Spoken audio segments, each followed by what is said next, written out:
Now that we've learned how to work with functions, let's go ahead and solve a few programming problems. Here, I want you to write a function which calculates the area of a circle. This is the simplest of all. You should be able to do it very easily. When you write functions, remember that the whole idea of a function is the fact that it is reusable. That means your function should calculate the area for circles with any radius. The radius has to be passed in as an input argument. Also, typically when you calculate the area, you want the result to be stored in a variable after you invoke the function. That means the area of the circle should be the return value of the function. Calculating the area of the circle requires access to the constant pi. Instead of spinning up your own pi constant, we'll use the one from the math module. Import the math module and use math.pi to perform the calculations. The function itself is very straightforward. Use the def keyword to define the function. The name of the function is just area. It takes the radius as its input argument and returns pi r square. Math.pi multiplied by radius twice, and that is the return value. You can pass in different values for radius, and the function will calculate the area of the circle with that radius. You can also store the area returned by this function in a variable because of the return value that we've specified in the function.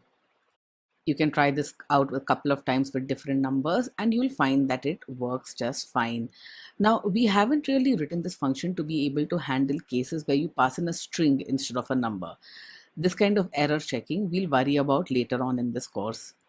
We are now ready to move on to the next programming challenge which uses functions. We'll write a function which takes in a number as an input argument, and the return value of this function is basically a list which contains all the squares from 1 up till that number itself. If the input number was 3, our list should contain 1, 4 and 9. The hint for this is very straightforward. Use a for loop to generate the original list of numbers and make sure you append the squares of those numbers to your list that you're going to return from the function. We'll define a function called list of squares, which takes in a number as the input argument. That's the only input argument. Initialize a list that you're going to return from this function. We'll call it the squares list. We then set up our for loop. Pay close attention to the start index and the end index of the for loop. We want the squares of all numbers ranging from 1 up till the number itself, which is why the range function takes in num plus 1. Remember that the number specified in the range function is not included in our for loop iteration. For every iteration of this for loop, we simply append the square of the value of I to our squares list. We do this using the math.pow library. When we break out of the for loop, here I'm simply printing out the list of squares to screen. If you want to assign this result to a variable, you'll have to include a return statement in this function. This function does not have a return statement. It doesn't return anything. Let's go ahead and invoke this function. We call list of squares with input argument 5. And here are the list of squares of all numbers from 1 up till 5 included. In our next programming challenge, we'll write a function to filter a particular list. We'll call this function filter. It takes as its input argument a list and it creates and returns a new list where the only elements that are present in that new list are elements from the original list which are divisible by 5 but not divisible by 3. An important thing to remember each time you're working with lists as your input argument is whether you should modify the original list or not. Here we want to create a new list. Make sure you don't modify the original one. We'll name this function filter underscore fn for filter function. Takes as its input a number list and the return value will be the filtered list which we'll initialize to an empty list up front. We'll use a for in loop to iterate through all the elements of the original list for num in num list. Now we have to check whether that number is divisible by 5 and not divisible by 3. We use the modulo operation for this. Within our if check, notice that we want the number to be divisible by 5. Num modulo 5 should be equal to 0. And we want the number to not be divisible by 3. Num modulo 3 should not be equal to 0. If there is a number for which both of these conditions are true, we'll append it to the filtered list, and this filtered list is what we'll return from this function. We'll invoke the filter function and pass in a list. It will iterate through all of the elements and return the three elements which are divisible by 5 but not by 3, which is 5, 10, and 35. The next programming challenge is a common interview question. We want to write a function which takes as its input some number, let's say num, and we want to print out the first num values in the Fibonacci series. If you're not familiar with the Fibonacci series, I suggest you read it up. I'll explain it to you quickly here. The Fibonacci numbers, every number is the sum of the previous two numbers. Here are the first six digits. 1, 1, that's what we start off with, that's the initial value. The next number is the sum of 1 plus 1, which is 2. The next number after that is 3, which is the sum of 1 plus 2, and so on. This pattern that you can see in the Fibonacci series is one of your hints. Another hint is that you need a loop to generate the numbers. You'll use two variables. You'll start off by initializing them both to 1. Those are the first numbers in your Fibonacci series. And for every iteration of the loop, you can generate new numbers in the series by adding up these two variables. Remember that the variable values also have to be updated to the new Fibonacci digits. Our fib function will take in num as an input variable. Here are our two variables initialized to 1. Both are initialized to 1. These are the first two digits of the Fibonacci series. Because we want to print out the first num digits of the series, we'll use the value of num itself as a counter and set up a while loop which runs so long as num is greater than 0. For every iteration of the while loop, we'll print out two Fibonacci digits. We'll start off by printing num1, which is initialized to 1, and then decrement the num counter by 1. Now, depending on what value num has, it's possible that num is now equal to 0. However, we want to print out one more Fibonacci digit within this while loop, which is why we need an intermediate check here to see whether num is equal to 0. If num is indeed 0 at this point, we've reached the end. We've printed out all the Fibonacci numbers up till num. So we simply break out of this loop. If num is not equal to 0, we continue with the remaining commands within the while loop.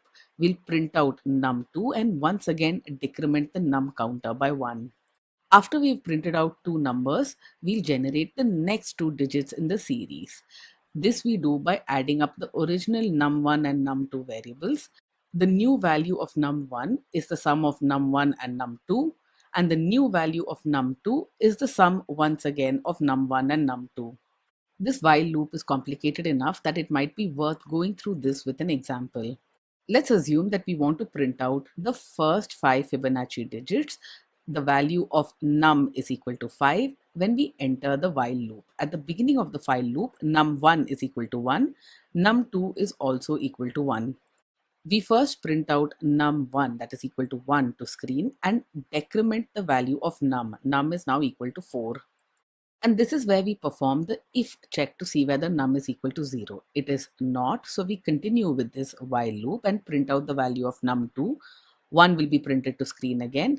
We once again decrement the value of num. Num is now equal to 3. We are now at the point where we want to generate the next numbers in the Fibonacci series. Num1 is equal to num1 plus num2, which is 1 plus 1 equal to 2. So num1 now has the value 2.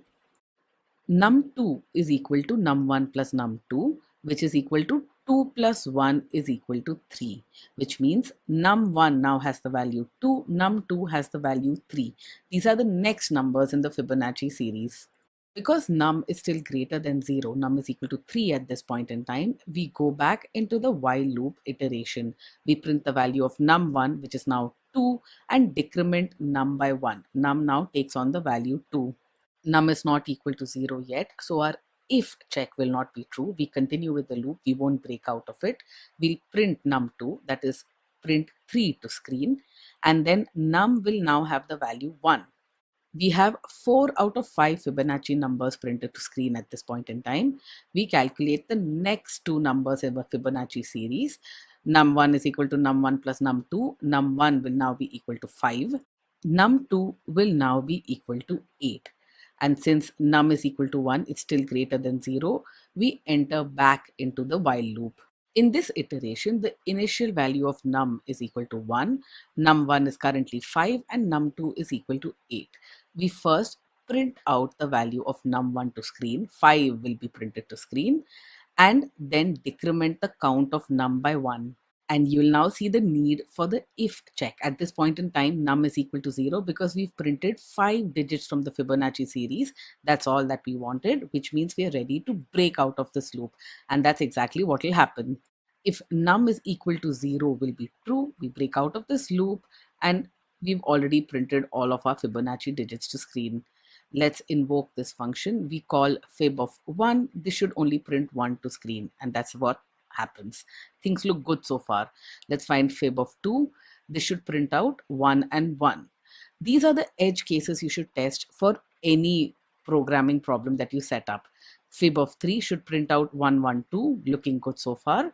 Fib of 4 should print out 1, 1, 2, 3. And that's what you see on screen. Once you've got the initial edge cases sorted out, you can try out for larger digits. Fib of 8 is as you see on screen. Things look good. You can now be confident that this code is indeed correct. We'll move on to the next programming challenge now.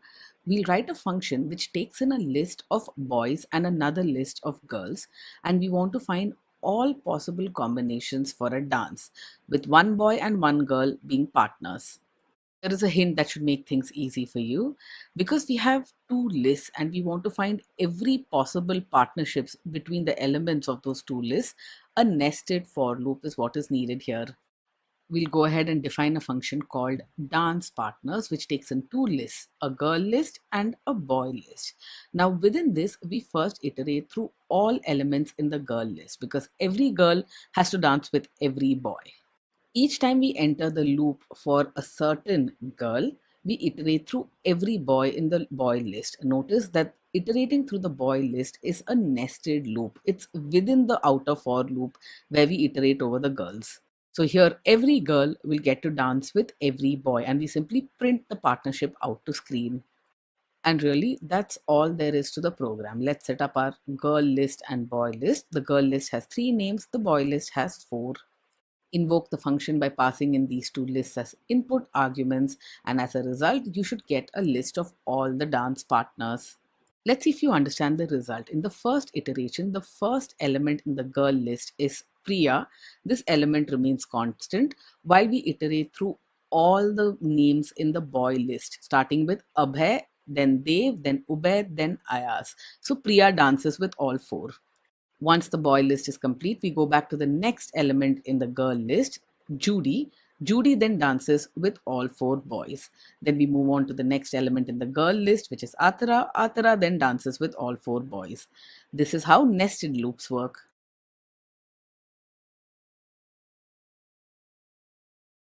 Our next programming challenge will involve the use of a dictionary. We want to write a function which counts the number of vowels that are present in a sentence and returns the result in a dictionary.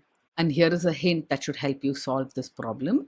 Each vowel, we have 5 vowels, A, E, I, O, and U, will be a key in the returned dictionary, and the number of times that vowel occurs will be a value in that same dictionary. So we have to set this dictionary up. We have to increment the count of a vowel each time we encounter it in the sentence. Let's define the count vowels function first. Here we see a slightly different signature for the function. If you haven't heard this term before, the signature of a function is nothing but the name of the function and the input arguments of that function. So the signature of this function is count vowels and send the sentence variable which we pass in as an input argument. Now, one thing you might have noticed when you pass in values to your input arguments is that you have no idea what type of value is valid for a certain input argument, and you have no idea what type of value you're going to get as the return value from that function. Python 3 allows you to annotate your input argument with the type that it expects. So the sentence variable should be of type string as specified by the :str.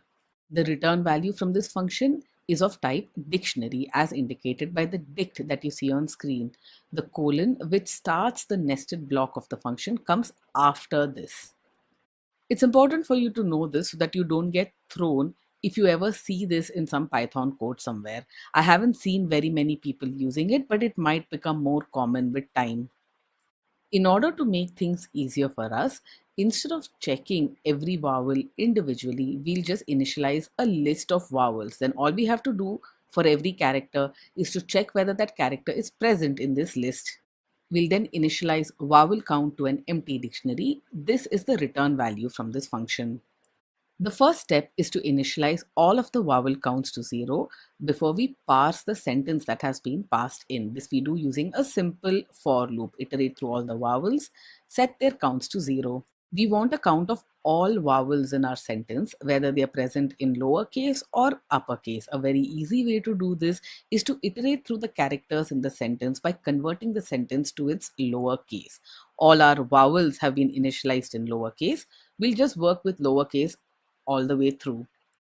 Checking whether a character is a vowel is very simple.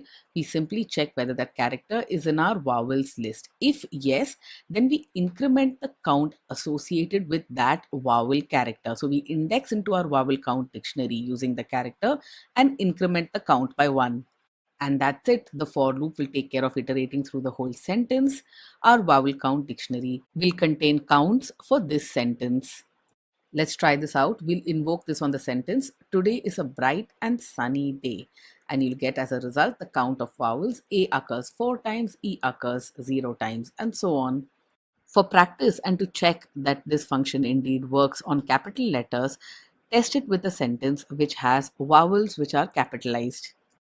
This next programming challenge, which will be the last one for this set of questions, is a tough one. However, this is also an extremely common interview question, which is why it's worth your while to pay attention to how exactly this works. Here, you want to write a function which takes in 2 sorted lists as input.